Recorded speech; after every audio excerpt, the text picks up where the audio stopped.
Hello गाईस, आम्ही आलो आहे कोकणामध्ये. पाहू शकता कोकणची ही उंच उंच नारळाची झाडं.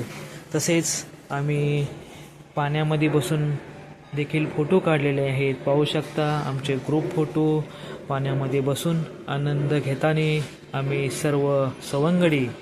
आणि तुम्ही देखील कोकणामध्ये आल्यानंतर दापोली बीचला म्हणजेच करडे बीचवरती जाऊन असा आनंद घेऊ शकता. त्याचप्रमाणे कोकणामध्ये आल्यानंतर आपण जातो ते फक्त पाण्यामध्ये आनंद घेण्यासाठी व मच्छी खाण्यासाठी, कारण कोकण हे स्पेशल मच्छीसाठी प्रसिद्ध आहे.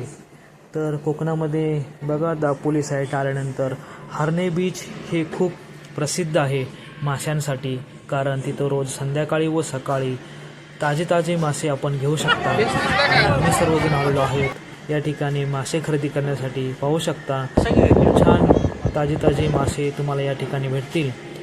त्याचप्रमाणे आम्ही प्रत्येकाने हातामध्ये मासे घेऊन फोटो काढलेले आहेत. ते फोटो देखील तुम्ही पाहू शकता. अतिशय छान हे हरणे बंदर आहे. या ठिकाणी तुम्हाला ताजे मासे भेटतील.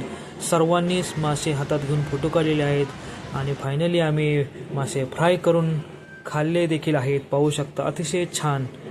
धन्यवाद कोकणकर, धन्यवाद.